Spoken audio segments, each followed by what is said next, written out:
Welcome back, guys. It's your guy, Gunblade Guy, Nate, for the review of Final Fantasy VII Rebirth with no spoilers, no spoiler footage, no story spoilers, just a good old-fashioned review of the game, share my thoughts on it, how we got here, where the series is going, for you to watch without having to worry about any of the game being spoiled for you. So let's jump into it. Here we go. So what are we talking about here? Final Fantasy VII Rebirth is part 2 in a trilogy of games set to remake the original Final Fantasy VII from 1997. A little confusing, I know. There's a bit of controversy that comes with that idea of remake in and of itself. So there will be maybe a little bit of spoiling or discussion about part 1 remake in this, but I'm being very careful to not spoil anything from part 2 rebirth. So just keep an eye on that language as we go through the review here. And so with that, why the title Beautiful Calamity that I gave this video? Well, if you remember from original Final Fantasy VII, there was this character Genova. She was a calamity from the skies, yet in a way she was this kind of beautiful female alien, a bit of like a horror movie creature, but at the same time, as they'd zoom in on the face, like, you know, there's some level of beauty there. And the series kind of revolves around this event of this calamity from the skies and everything that was wrought with it. And then in the current time of Final Fantasy VII OG, we have this character Sephiroth, who, again, spoilers for the original, not for the new game that came out a day ago, but spoilers for the original. Sephiroth's plan is to start a new calamity on the planet via meteor, this object that's in the art of the title itself, the meteor. It's going to hit the planet, it's going to start a new calamity, and with it, Sephiroth is going to lie at the center of that event. And as the planet's trying to heal itself, all of its energies and everything, Sephiroth is going to become one with those energies, become a god, and remake the world as he sees fit. And I see the remake series, part 1, and this new entry of Rebirth as well, as the same kind of thing, this beautiful calamity in a way, because we had this thing, this gorgeous, wonderful thing that was original Final Fantasy VII, a world in and of itself, a whole world in one game with a complete story with a beginning and an end. And then we started adding things onto it with compilation of Final Fantasy VII, side games, side stories, whatever. But that was all extra. And so here we have this thing that comes along, remake. And in my opinion, it's like this big event. It's this meteor that hits the original world. And by the end of the first entry of this trilogy, remake, we have that event. And after this event, there's a wound. Things are broken, things are changed. And now we have the creators sitting at the center of that saying, we're going to remake this world as we see fit, just like Sephiroth wanted to do in the original game. So I'm seeing parallels there. And it begs the question then, is it good? Do you want the new world? Do you share the vision that they have for this? Or do you wish it never happened in the first place? Do you prefer the original? Do you want to go back? So that's why I've titled it this, and let's discuss that. I'm going to get into every angle about it. But first, we have to review the game as a game, right? We got to talk about the gameplay, the world, the story, all of the things that constitute a video game we got to address, right? Let's get into that first before we step on that bigger landmine that I'm talking about. Some new things about Part 2 Rebirth is that there's a new kind of open world design to the game. In the original game, once you finish Midgar, you had a world map to explore. And this was in the tradition of all Final Fantasy RPGs that came before it. Was you leave your kind of introductory town and you have this map to explore to get to other towns. You get into random battles. Eventually you'll get some sort of mount or airship or something to traverse the open world easier after you've spent a significant amount of time in it. And that was this concept of how you go from town to town. Rebirth has taken the world map and turned it into an open world game that we're kind of all familiar with at this point. So there's nothing truly revolutionary happening in as much as we've seen these kinds of things before. A game that was kind of the first to do this within Final Fantasy itself was Final Fantasy XV, which had the ability to drive a car around a sprawling map and get out and just fight monsters, explore things. To varying success, I don't think the world was that compelling or diverse or had too many interesting things to show you in Final Fantasy 15. So to me, that's something that is important when you create an open world. What is in the world? How do you interact with it? Is it just space to tack on pointless things to do to fill your game time, or is it meaningful? And with that, you get more playground like areas with more activities, exploration, nuggets of lore, hunts to do, monster hunts, things to gather, to pick up to do crafting, little sights and flourishes to see throughout the world, sometimes an interaction with a character, and just in general with all the things you're doing, more banter, more character interaction, more lore being built up into the world. An example of this that I could give you from Part 1 Remake without spoiling anything from Part 2 is in original Final Fantasy VII, there was this area called Sector 6 that had a collapsed expressway because early in Midgar's construction, Sector 6 had a plate failure and it fell to the ground. That was almost not discussed whatsoever in original Final Fantasy VII. Whereas in Remake Part 1, they greatly expanded that area. They gave you the lore of what happened. They had people reacting to and discussing it within history and the space that you're in, and how there were towns here before when the Midgar was being built and everything. So there's this expansion of what was already there. It was in the DNA of the original game, but now it's being brought up to the surface for you to see and experience and feel more of it in depth at your fingertips instead of in some sort of extra lore manual somewhere else or in a one line of dialogue in the game. It's now an experience to be had yourself instead of hearing it. The rule of show don't tell, I think, plays a big part in this game, taking a lot of things that were talked about in the original or just referenced or looked at from a distance now are gameplay. They're elements you're interacting with as the player. And I think that's good. It helps these open world areas not tread into a space of being monotonous or tedious or pointless feeling, in my opinion. There's a lot of games that are open world, like an Assassin's Creed game will be like, hey, you're in a new area. Here's 120 treasure chests to find and collect. I'm not talking to anybody to acquire these things. I'm not doing anything special. There's no events around them. I'm just scavenging. And that can get very tedious for me. And I think Rebirth treads that water where I'm just as I might be getting like on the verge of annoyed with an area, we're moving on to the next thing. And I'm like, oh, okay, good, great. I've done everything. I'm ready to move on. And there it is right there. No more chores to do. It's got a good balance of the pacing and the flow of somebody like me who wants to feel more of the world. There's a lot of discussion about people who say, oh, well, this section of the game was never meant to be this long or have this much content in it because it doesn't narratively support it. But it's like, I want a more fleshed out world. I've played the original Final Fantasy VII to enough of a degree where I felt like I've engaged the game dozens upon dozens of times. I want more. That's just the way I am. So I'm loving that aspect, and I'm loving that it's not just busy work. It feels like I'm doing something that enriches my connection to the world and the characters as I do them. Now, with an update to the game for this open world model, they have the ability to vault up ledges. You can get mounts to expand the amount of places you can go in the form of chocobos that can move up walls, get to new areas, glide, fly. You eventually get the buggy. So there are things like that that expand your ability to explore and to build upon revisiting these areas. There's quests to gather things. There's monster hunts, which have been around in the series since like Final Fantasy 12 now. We're pretty familiar with them. They had them in Final Fantasy 16 as well, with special conditions for each monster hunt that you can do. Nodes with resources for crafting, small story bits that you can run into that your characters will have banter or some sort of interaction, which is great.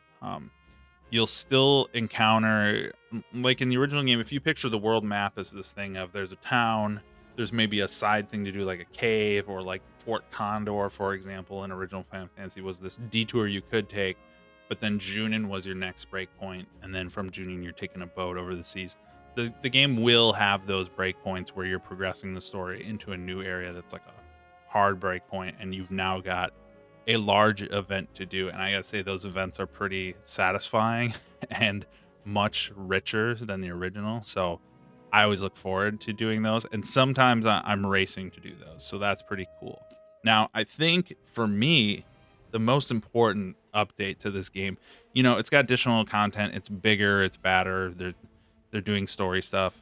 But for me, the absolute highlight of Rebirth is how much better the combat is this time around from the first remake. So let's get into that. It feels like it's a closer rendition of a character action game than the first one. And it's hard to explain it necessarily without playing it, but I can draw some parallels for you here. If you go back to Crisis Core was a Final Fantasy VII spin-off game that was on the PSP, and due to the nature of PSP not being that comfortable to hold in your hands, they kind of knew that, and they made it it wasn't paced like a God of War or anything like that. It was a little bit of a slower action game where you'd issue commands and then there'd be this like 1 second or maybe it's half a second. I don't know. It felt slow. There'd be this input command delay where it's almost like you're outside the character telling them what to do, the same way it would be kind of like in an RPG where you're just standing in line and you tell them to attack and then they run forward, cut, come back. Crisis Core was slow, and I think that was by design because they knew they couldn't pull off action on that device. And then Remake came along, and that was a bit more like, because it had Tetsuya Nomura as its director, developer, etc. That was a bit more in line with Kingdom Hearts, but you're still issuing commands on the side. There's this command menu for you, and the action is faster, but there was still, to a certain degree with Remake Part 1, this idea that like it's not a true action game in the sense that like if I look forward to Final Fantasy 16 and I'm in combat in that game, I can go into fights in 16 where due to dodging, parrying, my capabilities, my moveset, my build, I don't even get hit because I'm using my skills. I'm playing it like a Devil May Cry game in a way of like, I'm going for the highest rating, the highest skill. I don't want to take any damage. Whereas in Remake Part 1, I'm sure there are people that are that good at the game, but like to some degree, it's a little bit more like an RPG of like, you're just going to get hit and you need to perform triage with your Kiers, your defensive. You can block, but you're not blocking 100% of damage. You're still taking a percentage of it. You're still attaching materia to make you block a little bit better to enhance your capability. So there's still this trade where it's not necessarily a full action game as we understand it. You're moving, it's this ebb and flow of you are going to take hits, you are going to get damaged, and you got to deal that damage out just as much. You can dodge roll out of things, but dodge rolling feels slow. It doesn't have the responsiveness that I expect out of other games like this. There's a large recovery time. So I was more akin to blocking and enhancing my defenses than I was trying to negate damage whatsoever or roll out of things or be like smooth like a Dante-like character. And so if you put Remake in the center of, you have this Crisis Core experience, you have this Final Fantasy 16 experience, and Remake somewhere in the center of like, it's not a true full character action game, but it's also a lot faster and better than Crisis Core. Well, when they remade Crisis Core, they updated that game to be a bit more like Remake. And now I think with Rebirth, they've pushed that needle further towards an action game. And you can see hints of it if you've played the intermission entry with Yuffie.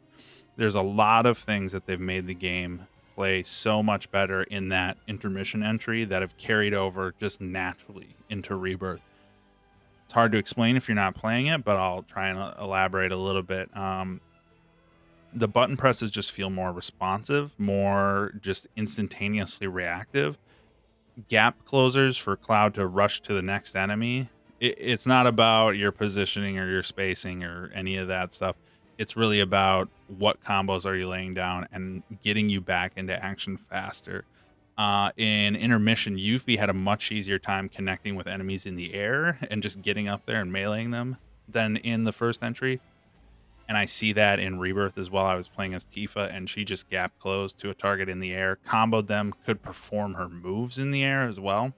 Um, and also dodging is faster, less recovery time, and you can do this thing that we like to call weaving, where you could drop a couple, you pepper in a couple attacks, hit dodge, and immediately attack out of it without the recovery time. And so they're almost encouraging you, like, go on the offensive. Don't worry about if an attack's coming in. Get your shots in. When you see the attack coming, dodge, get out of the way, and just go right back into it. Don't worry. Like, there are times in Remake where if you're going on the offensive, you're punished for it because you can no longer get out of the way, or you're stuck in an attack string. And it seems like that space is a lot more forgiving in Rebirth now. There's other things where certain materia that enhanced abilities are just natural to the character now. So like Cloud has certain moves that previously required a materia. Aerith has certain things that she used to have abilities that she'd have to pop and use to summon a familiar for her. Now it just actively happens if you do a combo correctly. And so they're not simplifying the mechanics by any means, but they're consolidating into where you don't have to have 4 or 5 different tracks of, well, now I need to do this or I want to do this. It weaves better into your combat state. And with that, they also have introduced from intermission, it carried over the perfect block feature. So now, like I was saying, in the previous one, you were more so working on this basis of you're just going to have to do triage. You're just going to get hit by things. Well, now you do have an ability to negate all damage like you would in an action game via, you can dodge better and you can also perfect block. And so that's great. Like, your options as a combatant are opened up so much more in Rebirth, to where I'm having a lot more fun with it, because while I am a sucker for turn-based RPGs, I felt like Remake Part 1, while fun and while innovative for what they were trying to do to try and do this action RPG system and evolve it, I think it wasn't enough, and it just left me in a weird space of feeling awkward in some battles. Especially, I was replaying this game. I was replaying Remake for my podcast recently this last year, right alongside playing Final Fantasy 16 as it just came out. And I would hop back into 7 Remake and feel just like, oh my God, I feel sluggish and stupid and incapable. So I'm loving Rebirth's combat in that regard. In addition to that, there is new synergy skills where you'll team up with another character to introduce skills that have you tapping the button or holding it down to charge it. I'm at the end of the day, I use these sometimes, but I feel more capable just with my standard combat than dropping some of those. Really, it's for more when you have enemies in a stagger state, which comes back. It's basically in every Final Fantasy game at this point. It's in 16, 15. It was introduced in 13, and I think it's going to stick around pretty much forever. The idea that by using enemy weaknesses, you can make them vulnerable and kind of lock them out for 10 seconds or so while you do deal heavy damage to them. So that's cool. With all of those updates to combat, the game still features materia, leveling up that materia, gear, leveling up your gear, crafting items now, all sorts of different ways to build your characters. And I can still, I'm not the best at doing this in Remake, because again, when you give me a character that it's more fun to run in and just do combat, I'm building my characters for damage and for versatility, and basically give them big HP, give them big damage, and I'm pretty good. Now, I'm sure people could like create these crazy Aerith builds that have her MP and her magic stat huge, just exploding the place. And I've certainly done that at certain points in the game where, there are enemies that require you to have magic to beat them. They're invulnerable to physical damage. So I bring in Aerith. I have her do big magic damage. But I prefer, with this update to the combat, I just have so much fun flipping around as Cloud and Tifa. And Barrett is, again, kind of my fallback guy to anytime there's something range. He's incredibly fun to play too. So everybody has their own little thing they do well. And I'm finding that I'm gravitating towards combat and all of that. But you do have those additional options for building up characters in the way you see fit, creating your team comp of 3 people. They've added in the bravery and faith stat, so you can look into doing buffs and debuffs a little bit more effectively too. So bravery is going to increase your physical damage, faith is going to increase your magic potency. I'm sure there are, the same way there are savants who know how to create these like fantastic mage builds in Elden Ring. I can see the options for that being in the game. I haven't necessarily chased those options, but they're there, right? So that's cool. I think the only thing that about the combat that might be a negative for me is, and kind of wore me down over the course of the game, is with so many attributes to every character has their own individual style of ways they pressure and stagger enemies. And then you've got your materia builds, you've got synergy skills, you've also got the higher combo abilities between characters that require specific, you're building up these charges to these team attacks and everything. And you got limit breaks, you got summons, you got all of these different things going on. And then your enemies all have their attributes. You're assessing them to see what their weaknesses are and what their special abilities they do are. And when you're doing these hunt fights, they have certain criteria you got to meet and everything. So for me, over time, that kind of wore me down a little bit to where it's this term in fighting games, but your mental stack, I feel like my mental stack is very... I get easily distracted, and when you put a lot on my plate just to do simple combat, and in a lot of cases you can just plow through enemies, but in other cases I'm just like, whoa, so many things going on, and like I just lose track of like, oh, a guy just died, and I had no clue because I'm like laser focused on this one dude. So I think what might benefit me, maybe I might enjoy playing the game in classic mode a little bit more, and maybe that's a cop out or it's like an easy mode, but classic mode is this thing where people do, your characters, they do their just like melee attacks automatically, and you're only worried about issuing commands the same way you would be just looking at your timer to fill to perform a special action in OG Final Fantasy. They take care of a third of the busy work for you in classic mode. And I think what that might give me, it's not even about whether the game's easier or harder, but just a little bit of an ability to like step back and watch the battlefield and see these characters on the side doing special abilities and interacting, because sometimes I get so tunnel vision, so laser focused by all the things on my character's plate of like, okay, I'm half dead, I need to drop this, I need to use an item, I've got my synergy charges to expend, I've got, oh, my summon's coming up, oh, this character over here has a limit break, and it's just like, it's a lot sometimes, and it can get a little exhausting, in my opinion. Now, for somebody out, maybe it's just my old brain. For somebody out there who's younger, they might revel in that kind of thing, love that kind of gameplay. Great, wonderful. And really, the best thing that comes out of this combat system is like the level of camaraderie between your characters was great in Remake, but it's like off the charts in Rebirth. Because you've got your 3 characters, but all the other people in your party also hang out around the outskirts. You can hear them talking. You can see them performing abilities that really aren't having much effect on the battle, but they're there. You don't have this thing like, oh, we're moving across the world in 2 separate parties now. Everybody's present. Everybody's on your journey with you. And I find that incredibly cool and just immersive in the way that I like. So that covers the combat. The other thing is, how are we spending our time playing this game? This is a full 40, 50-hour game, depending on how you want to spend your time.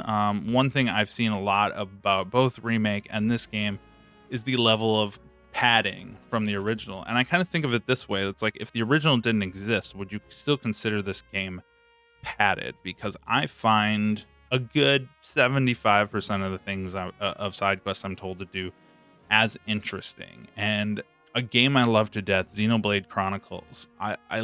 There's so many things to enjoy about that game, but a lot of the side quests I get in that game are run here, talk to this guy. Okay, now you got to think. Go back to this guy halfway across the map. Teleport over here. Okay, now go pick up a patch of fur from this animal. All right, run all the way back to the guy. Like, there's ways in which those quests could have just been streamlined down into one event. Have people talk to each other on their own. I don't need to be your messenger boy. These issues where Affinity, I've got to be friendly with 9 different people in order to make one little thing trigger in an event. And so Rebirth doesn't like waste my time with that. For all of the padding, as people say, I never feel like Rebirth is wasting my time when I'm doing its content. And so I enjoy that.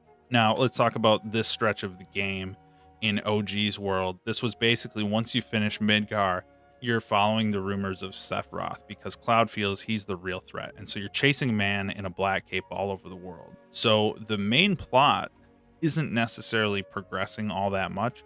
The purpose of this stretch of the game is to stop at all these little towns and have a moment with each character. You have the Gold Saucer area.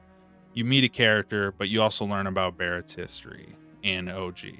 The Gongaga area, you get hints of something going on with Aerith. The Cosmo Canyon, you learn about Red 13. Huge moment for him.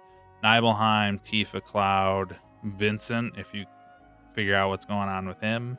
In the mansion, you meet Sid. So all of these things are their character moments, even though you aren't progressing the big plot of stop Sephiroth, right? It's just chasing him across the world. And so there's some argument to say, like, does this narrative beat of this basically being the whole thing, one note up until something big happens and the story changes from that part, does that justify a whole game devoted to it in and of itself? And I think the thing that it does is just in that original, you're exploring the world, you're going on that globe-trotting RPG quest. And so if that was a staple of that old one, you're getting the modern HD version of that. And I don't just mean better graphics, I mean the fidelity of everything, the locations, the stories, the interactions with people. Everything is brought up to this level of where you had this Lego figure before, and now you have this big, beautiful 3D model. That's the world of Final Fantasy VII. The Lego set of Final Fantasy VII that we played in 1997 is now a whole sprawling world. And so, for better or worse, yes, that is the game. Does it justify a whole game? You answer that. But for me, I think it's something where if I didn't pay that kind of respect to the world in this upscale to whatever, in so many different fashions and meanings of the words, if I didn't pay that respect to it, I don't know that I would be satisfied that they did everything they could to do this world justice. And by God, they did everything they possibly could. I mean, it's at every corner. And it's the same with the characters. There's more character interactions, there's more connections, there's more nuance, there's more exploration of who each of these characters are. Scenes that used to take 5 minutes, you're going to spend a whole chapter on. And some people might scoff at that, like, oh, the pacing is bad. But it's like, in some ways, some of these original scenes of OG Final Fantasy VII have incredibly heavy moments that are just kind of like brushed under the rug, and you're now on to the next town 15 minutes later. And I like paying the respect to it because, again, I've played the OG a million times, right? So I want to go deeper. I want to see something new. I want to explore every angle of what's possible with this. So with that, spending your time, obviously you've got the combat we've already talked about, but the game also has tons of mini games, activities, and things to explore in each town. There's I won't even get into how many mini games there are, but if you picture the Gold Saucer from OG, it had a lot of little games to play. That's everywhere here, and little moments that were just fun, silly little jokes have become mini games in and of themselves. Now in Final Fantasy fashion, we've got Queen's Blood, a new card game to play.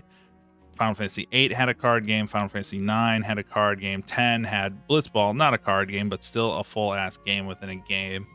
And, 14 brought in Triple Triad back. All of this stuff to say, we've got our new hot girl on the block card game in stuck into a Final Fantasy game, and it's a lot of fun. I'm just starting to get better at it because to be honest, I didn't play as much as I should to get through the game at the speed I wanted to get through the game. But on a replay, I'm going to dive deeper into Queen's Blood. They all pull on things from the series legacy, and it's not like out of left field where they're just chalking it full of dumb stuff that they didn't need to. Like, this was all something in the original game, and that's cool.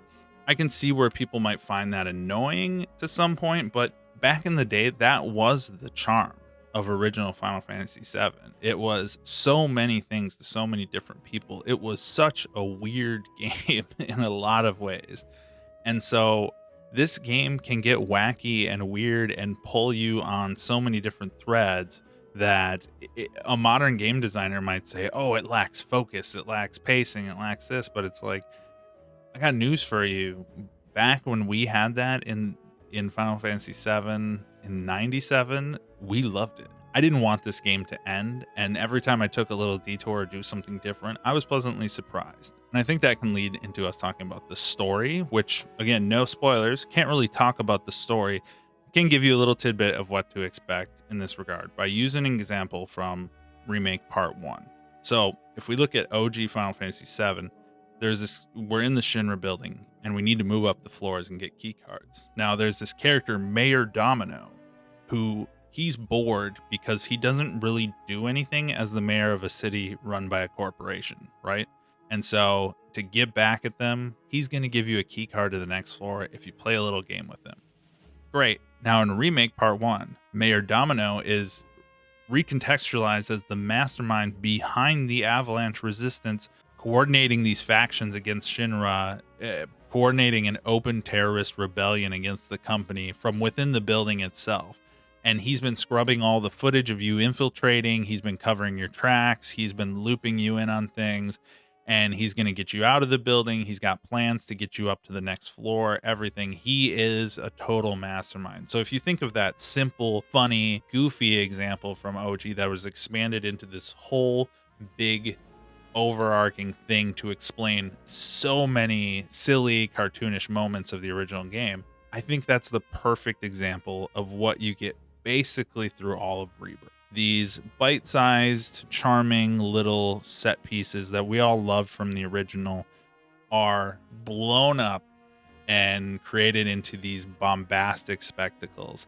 Now, from the demo, you can obviously see we make it to Junin. Won't go any further, but if you remember OG Junin and all the things that go down there, yeah, I mean, it couldn't get any better. They took every angle they could with it, and I absolutely love how they pull off a lot of these things. Gold Saucer, I can't say anything, but oh my god, might be one of my favorite things in the Final Fantasy series in decades, right? You know, like it's crazy, it's a spectacle, it's amazing. I love it. I love that this is the direction they've gone, because after playing something like as depressing and bland as Final Fantasy 15, I didn't know how badly I wanted a game like this to come along and just go above and beyond into the spectacle, into the bombast at every opportunity that it could.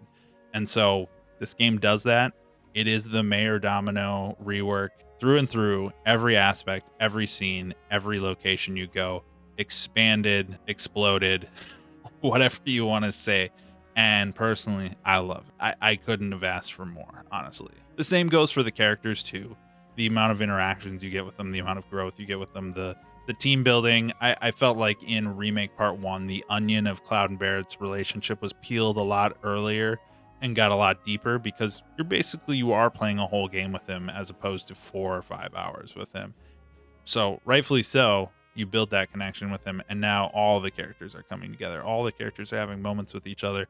It's amazing. I love it. So what I want to talk about lastly is not necessarily about Rebirth, but the whole remake experience and what I've titled this video, The Beautiful Calamity. And let's talk about that calamity. A lot of people have this discussion of, you're making one game into 3. It's The Hobbit all over again. It's a trick. It's all a cash grab. It's for the money. It's milking it, all of this stuff. And I think that is a little bit short-sighted of a take, and you have to understand a little bit of the game industry. And I'm going to help you with that by talking about a game called Metal Gear Solid 5, made by Hideo Kojima. And so let's start. In 2014, we got Metal Gear Solid 5 Ground Zeroes, released for the price of $40. It was a single stage of an intro to a game that came out about a year and a half before the full game, somewhere in that ballpark. And really, it was effectively a demo. Now, we've played the Final Fantasy VII Rebirth demo. I've been playing the Unicorn Overlord demo, which has got like 5 hours of gameplay in it. The fact that this game was $40 and it was effectively a demo is insane. But when you look at the hindsight's 2020, when you look at the situation that game was in, we have to look at the development costs of games. Industry insiders have said that basically the cost of game development from the PS2 to the PS3 era was double. And then from PS3 to PS4 was double that. So game costs exploded, and they're still essentially making the same game with a bunch of little extra features. You know, Snake's still sneaking around a base. Now he has 100 different things he can do to sneak around that base, but you know, is everybody going to use every little thing that Snake does? And so it turns out the reason Konami wanted to charge money for that basically game demo was it was incredibly expensive to develop Kojima's vision for Metal Gear Solid 5 in a fully open world with all of the bells and whistles that he wanted to do in an engine completely developed by themselves from the ground up, specifically for that game. And so the final game of Phantom Pain is missing an entire chapter because they eventually just decided to part ways with him. They got to launch the game. They got to get it out because it's tens of millions of dollars over budget, behind schedule, all of these things. And so that's why we got Ground Zeroes the way we did.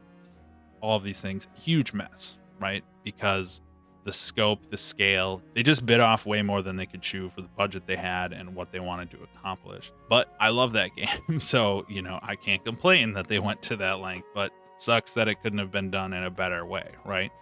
So if we look at Final Fantasy VII through that same lens of you now have to take everything that in that world and make it modern fidelity with that increased development cost, with that budget and everything. Let's look at this time frame here. From Remake Part 1 to Rebirth Part 2.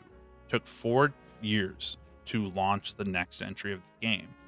And Rebirth is a new game. It's got a lot of upgrades and updates. It's got a whole new world they've made, but they've got some of the underlying character graphics, the combat built out, the systems, the engine they're running on. They've got this momentum from making the first entry and just moving into the next one, right? Still, took them 4 years. Now let's look at the 4 years following original Final Fantasy VII's release. We got Final Fantasy VII in 1997. We got Final Fantasy VIII in 1999, Final Fantasy IX in 2000, and Final Fantasy X in 2001. So in this space of 4 or 5-ish years, 4 mainline Final Fantasy games, all legendary entries that people beloved for their own individual reasons, completely different games, completely different features and development and characters and everything, one of them even on a different platform. So when you think of that, on how that was the content we were getting back then, and now the amount of time it takes to get the next Final Fantasy out the door. Granted, we got Final Fantasy 16 in that time from another team, but just a little bit of perspective here on what it takes to make a new game. The question of how do you make all of Final Fantasy VII into a modern high fidelity game that everybody's expecting? Now, you certainly could do the road of do a remaster like Final Fantasy VIII, which to me ticks me off a little bit that they basically did an upscale of the backgrounds and made it HD, and now I have this entry of Final Fantasy VIII in my game catalog and a separate entry for remaster, when really you could have just released a patch for the original, if we're being honest. But you can get $20 for that remaster version and get that cash grab, because everybody accuses Remake, Rebirth of being cash grabs. I think that those are much more of a cash grab. Or you can go the route with like Star Ocean 2, where they did the new version of that, where it's got a whole new, it's got voice acting, it's got upscaled models, it's got 2.5D towns or whatever, and you could do that treatment to 7. But they went absolutely all the way. They went the most expensive route they could go. Now that Star Ocean game is $50 and Rebirth is $70, but I guarantee you it cost 10 times as much to develop Rebirth Remake individually than it did that Star Ocean remake, and thousands of times more expensive than they did for the remaster of Final Fantasy VIII. So for me, I don't see it as cash grab if you deliver on your promise. And so the splitting of the 3 games doesn't really read to me as like a milking the franchise thing, and it more so reads as we don't want to run into a ground zero's phantom pain situation of biting off more than we can chew and never recouping what we need to make this a reality. Also, in a way, they may have shot themselves in the foot in this regard of what they were going to deliver with that promise of what a remake is. When they made that PS3 tech demo of Cloud jumping off the train, they did Ever Crisis that has a greatest hits version of Final Fantasy VII in there, and they have updated chibi models. They have newer high-res backgrounds of the locations and everything. And I don't think you were ever going to get away with that if you're Square Enix after doing that PS3 tech demo and you say, oh, here's Final Fantasy Remake. And it doesn't look anything like the PS3 tech demo. I don't think you're getting away with that if you're Square. So they had to rein in their scope and understand, what can we accomplish? What can we do in the scope of a game? You certainly could do the upscale, the high fidelity Midgar that they built and still make it 5 hours of gameplay, but I don't think that's going to be terribly satisfying to people. And frankly, I was one of those people as a kid that would say, I could play a whole game in Midgar. Let me play as a Shinra troop, like taking care of monsters or something. My brain was absolutely swimming with possibilities as a kid.